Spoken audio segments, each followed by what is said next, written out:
already done the first couple passive incomes, I was getting money every month. Not quite enough to completely quit my 9-to-5 job, but enough to feel like I was starting to be financially stable, that I could move on and that these ideas of creating semi-passive income was actually working.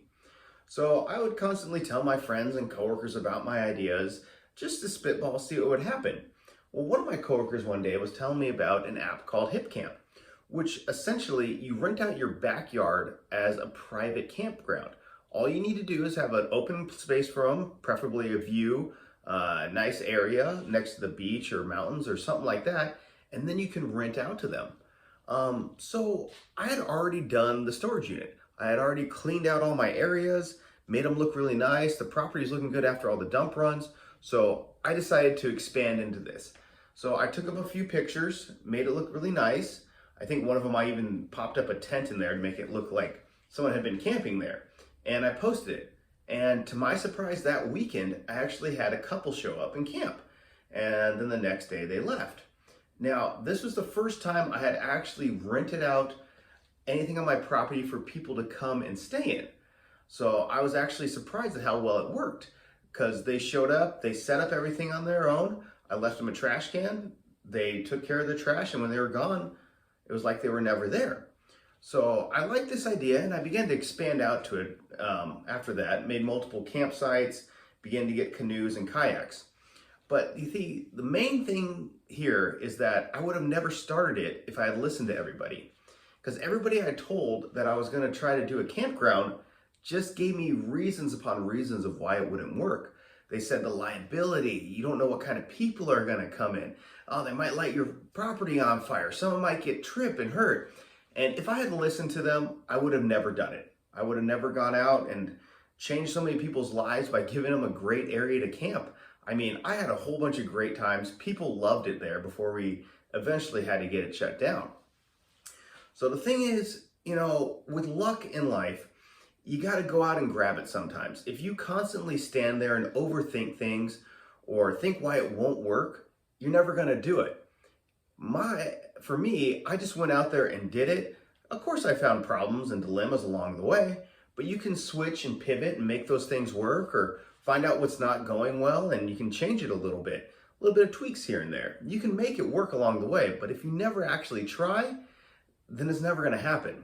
So that's the main thing to keep in mind when I do all these videos, is that I got out there and I tried it. I ran into problems, yes, and that's why I'm making these videos, to help you guys better understand what you can do to avoid those problems. But the main key in all this is actually getting out there and doing it. Camp, what I quickly figured out after we had our first rental is, well, I didn't really have any actual bathrooms for them. They were using the ones in the house, but that wasn't good enough. So for the next weekend, I made sure to go and order a porta potty. Now this cost $155 for the month, which wasn't bad because it comes with 4 cleanings. But I mean, you're coming here to appreciate the outdoors and enjoy your experience, and you're going to the bathroom in a hot box. So I want to make something better for them. Every campsite had a direct access and overlooked the pond. This was our first one we did. I called it Campsite 1. Stuck a little picture of a fish here. As you can see, it was a big dugout area shaded by the ukes. A lot of people like this one for tent camping. It worked out great. And then over in this area, I added a bunch of hammocks, tire swings. I even got a little ambitious and I went and added a zip line. And I went over the pond and went by the ukes. So that was 2 of our sites and a few things we added. I'll continue giving you guys a tour of everything that we did. So this was right on the side of campsite 2. You probably recognize this from the storage video.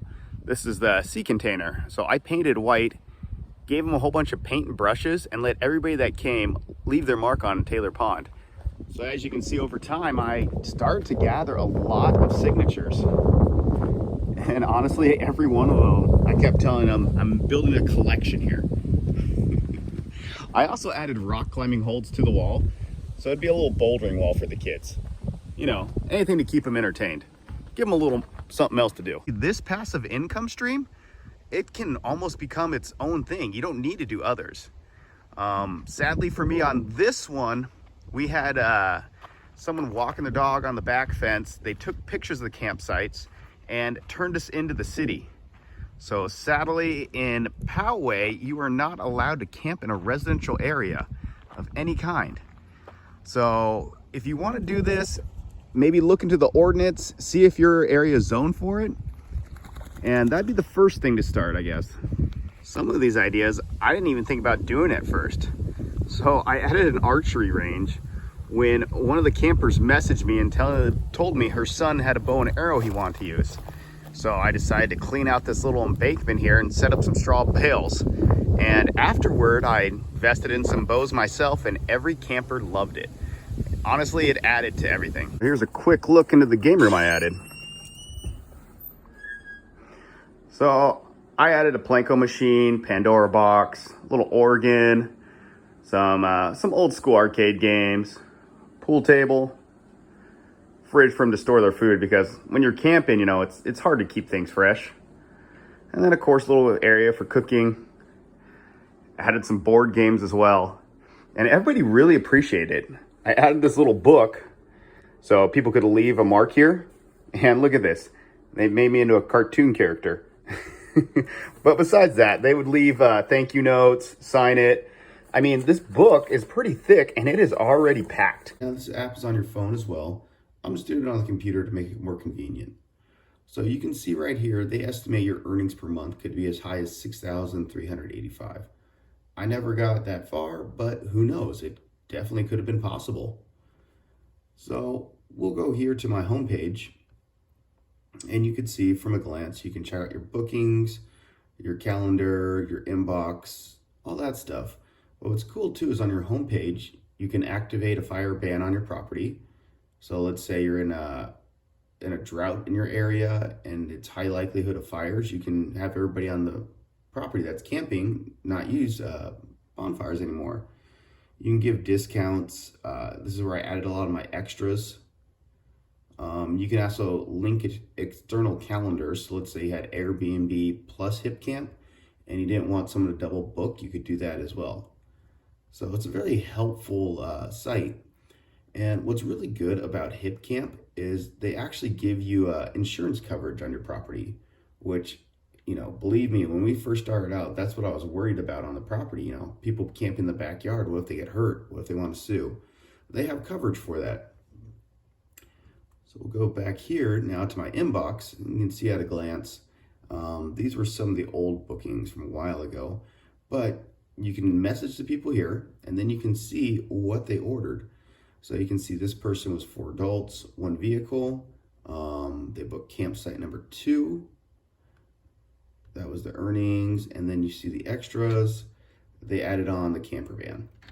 So it's pretty cool. And to make things even easier, if you guys are ever lost or having problems, they have a Facebook group for HipCamp. So if you have questions or just want to meet owners, or before you even start out, I mean, that's a great action step right there. Is just go on the Facebook group for HipCamp, talk to the people about how they got started, how's it going now, and what they think you should do with your area, assuming you have it. I mean, if you're living in the suburbs or a condo, this isn't an option for you, but it is a really good one to learn how to give back. I can't really show you of the HipCamp stuff because it's no longer around. I went through my archives and found some old pictures, so I'll do a little photo montage for you guys, just to give you an idea of what you can expect.